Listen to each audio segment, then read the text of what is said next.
राधा रानी की प्रेरणादायक कहानी। श्री राधा रानी प्रेम और भक्ति की देवी मानी जाती हैं। उनकी कहानी हमें निस्वार्थ प्रेम, समर्पण और त्याग का महत्व सिखाती है।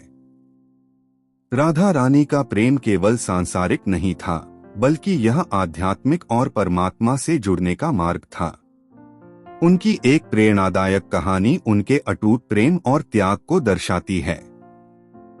कथा राधा रानी का सच्चा प्रेम। एक बार भगवान श्री कृष्ण गोपियों के साथ रासलीला कर रहे थे।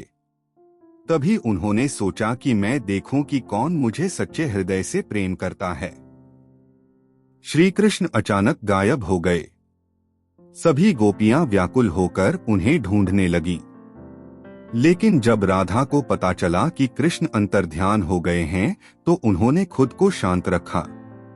राधा ने गोपियों से कहा, कृष्ण को पाने के लिए उन्हें ढूंढने की जरूरत नहीं, बल्कि अपने हृदय में प्रेम और भक्ति की भावना जगानी होगी। यह सुनकर सभी गोपियां उनके चरणों में बैठ गईं और श्री कृष्ण का ध्यान करने लगीं।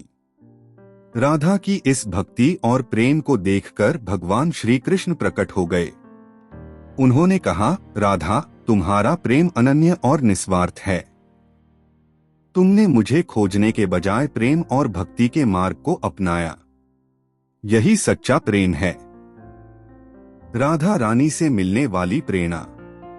निस्वार्थ प्रेम। राधा रानी का प्रेम केवल पाने की इच्छा से नहीं, बल्कि पूर्ण समर्पण और त्याग से जुड़ा था।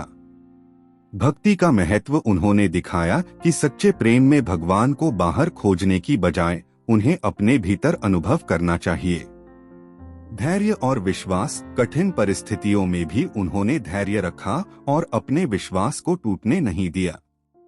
समर्पण का मार्ग। राधा रानी ने सिखाया कि जब हम अपने प्रेम या कार्य में पूरी तरह समर्पित हो जाते हैं, तो ईश्वर स्वयं हमारी सहायता करते हैं। कहानी से सीख। राधा रानी की कहानी हमें यह सिखाती है कि सच्चा प्रेम निस्वार्थ और पूर्ण समर्पण से जुड़ा होता है। यह प्रेम केवल सांसारिक सुख तक सीमित नहीं, बल्कि आध्यात्मिक शांति और भगवान से जुड़ने का मार्ग भी है। राधा रानी का जीवन हमें धैर्य, त्याग और भक्ति का महत्व समझाता है। If you like this video, please share and subscribe my YouTube channel.